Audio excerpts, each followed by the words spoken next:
Jadi di video ini saya akan membahas soal ujian akhir semester lab algoritma pemrograman. Sebelum itu saya akan membaca soalnya. Poppy adalah seorang mahasiswa Departemen Statistika semester 2 Fakultas Matematika dan Ilmu Pengetahuan Alam USK. Ia baru saja menyelesaikan kurs 12 jam belajar pemrograman dengan bahasa Python. Ia merasa gabut dan ingin mencari kesibukan. Ia pun memiliki ide untuk membuat sebuah kalkulator statistika. Kalkulator statistika tersebut akan ia bangun menggunakan pemrograman berorientasi objek dengan membangun sebuah kelas yang berisi fungsi-fungsi berikut. Membuat dataset kosong, menghapus dataset, menambahkan data ke dalam dataset, menghitung ukuran pemusatan suatu dataset, mean dan median, menghitung ukuran penyebaran suatu dataset, range, kuartil, EQR, variance, dan standar deviasi, mengeluarkan output summary statistik, menghitung korelasi Pearson antara dua peubah dataset, membuat model regresi linier sederhana dari dua peubah, pastikan program meminta user untuk menginput yang mana variabel terikat dan peubah bebas, menghitung koefisien determinasi atau R kuadrat dari model yang telah dibuat. Ia pun merasa bahwa membangun kelas tidaklah cukup. Ia pun mendapat ide cemerlang untuk membuat semacam menu yang interaktif. Buatlah program dalam bentuk Command Line Interface atau CLI. Pengguna dapat mengakses menu dan kemudian memilih untuk menjalankan fungsi-fungsi yang telah dibangun dalam kelas sebelumnya.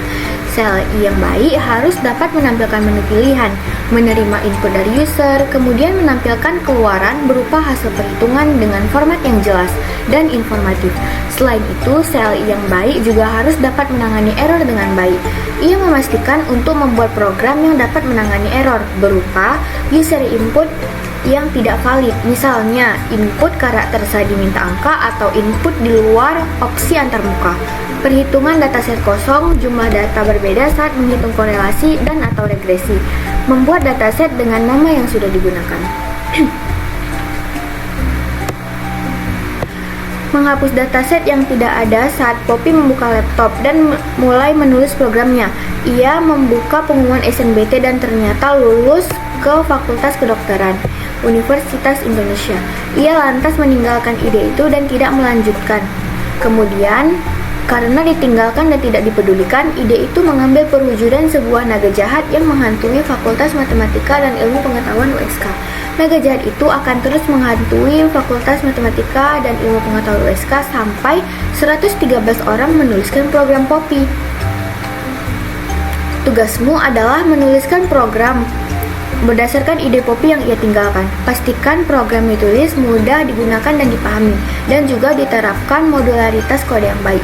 Sertakan juga minimal satu contoh penggunaan lengkap dari input hingga output untuk menunjukkan cara kerja programmu dan naga jahat yang menghantui Fakultas Matematika dan Ilmu Pengetahuan USK. Namun, untuk mengusir sang naga tidak cukup hanya dengan menuliskan program tersebut. Anda diwajibkan untuk membuat video yang menjelaskan program Anda dengan durasi maksimal 15 menit. Kualitas penjelasan Anda akan mempengaruhi hasil, dan jika durasi lebih, maka naga jahat itu akan tinggal di Fakultas Matematika dan Ilmu Pengetahuan Alam selamanya. Baik, di sini kita akan masuk ke sintaksnya. Jadi, bagian yang ini itu adalah inti dari program. Kelas ini bertanggung jawab untuk menyimpan data dan menghitung berbagai statistik dasar serta melakukan analisis regresi. Jadi self data analyzer ini dia akan menggunakan list kosong, yaitu untuk menyimpan data utama ataupun data X. Yang kedua ada self R2 regresi. Ini tuh untuk menyimpan hasil regresi atau koefisien determinasi dan korelasi nanti. Terus ada self data X dan Y, ini dataset untuk regresi linier. Selanjutnya ada tambah data dan hapus data. Jadi ini tuh untuk menambahkan angka ke dataset utama. Kalau yang bagian ini tuh untuk menghapus angka dari dataset jika angka tersebut ada. Selanjutnya ada jumlah data dan banyak data. Nah, jumlah data ini tuh untuk menghitung total jumlah nilai dalam dataset. Kalau misalnya banyak data, itu tuh menghitung jumlah elemen atau data dalam list. Mean ini fungsinya itu untuk total data dibagi jumlah data. Sedangkan median ini pertama datanya itu diurutkan terlebih dahulu. Nah, median ini datanya diurutkan terlebih dahulu. Jika genap, ambil 2 tengah dan ratakan. Sedangkan jika ganjil, ambil data tengahnya. Selanjutnya ada sintaks angka maksimum dan angka minimum.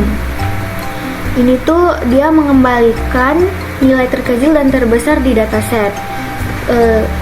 Lalu ada jangkauan. Jangkauan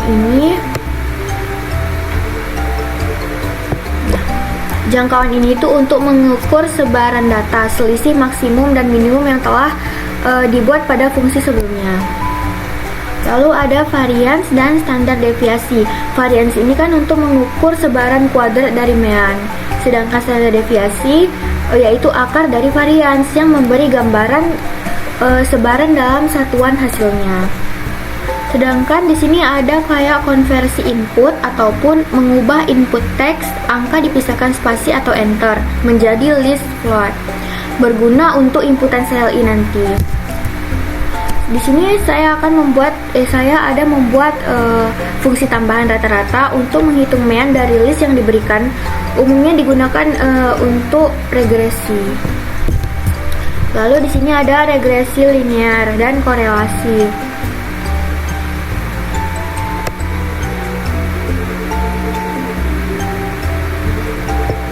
Nah, kalau R kuadrat ini mengukur seberapa baik prediksi mendekati data asli. Nilainya itu antara 0 sampai 1. Makin dekat ke 1, makin baik modelnya. Kalau korelasi Pearson ini yaitu berguna untuk mengukur hubungan linear antara dua dataset. Nilai R antara min 1 sampai 1.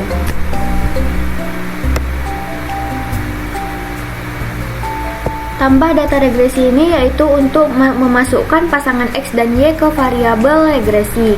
Sedangkan untuk fungsi regresi linear ini itu tuh menghitung regresi linear sederhana.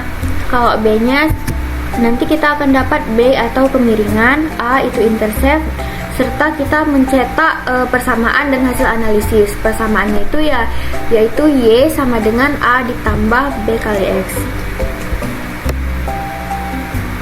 Dan juga kita akan mendapatkan nilai R kuadrat dan R-nya.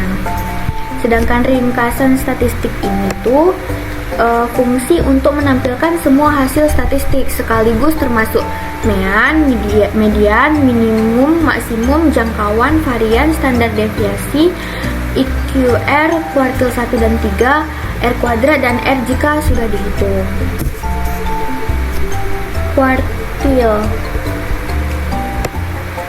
Kuartil dan IQR ini tuh, kalau kuartil itu kan menghitung kuartil 1 dan 3 yang bagian ini. Kalau yang IQR ini adalah selisih antara kuartil 3 dan kuartil 1.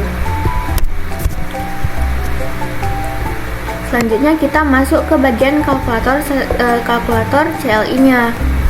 Jadi nama kalkulatornya itu ya kalkulator statistika Arlija.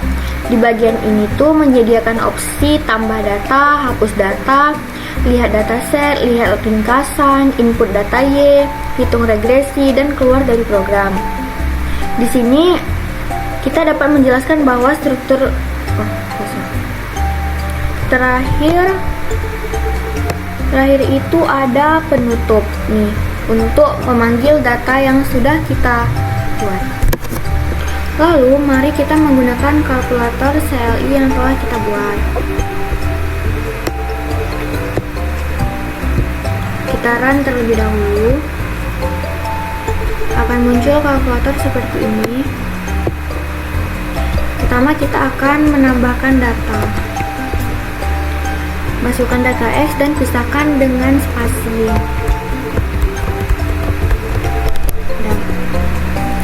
Habis itu kita klik nomor 2, masukkan data yang ingin dihapus. Misalnya yang saya hapus itu adalah angka 5. Terus nomor 3 ini untuk menampilkan semua dataset. Tuh 1, 2, 3, 4. Terus kalau kita ingin membuat regresi itu masukkan ke angka 5, pilih angka 5 terlebih dahulu. Baru semisal kita memasukkan data baru. Nah, jumlah data Y itu harus sama dengan jumlah data X, kalau enggak dia nggak akan bisa kita jalankan regresinya. Jadi kita buat aja 5, kita klik 5 lagi untuk memasukkan nilai Y. Pastikan X dan Y itu jumlah angka yang kita masukin itu sama, 6, 7, 8, 9. Lalu kita melihat regresi. Tuh. Ini adalah hasil regresinya. Jika kita ingin melihat ringkasan statistik, bisa klik nomor 4. Ini ada ringkasan statistiknya.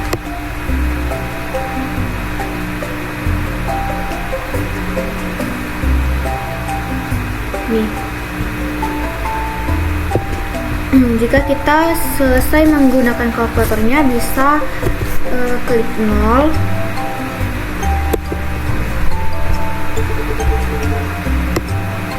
Maka program telah selesai. Terima kasih telah mendengarkan pembahasan saya mengenai soal ujian akhir semester. Terima kasih.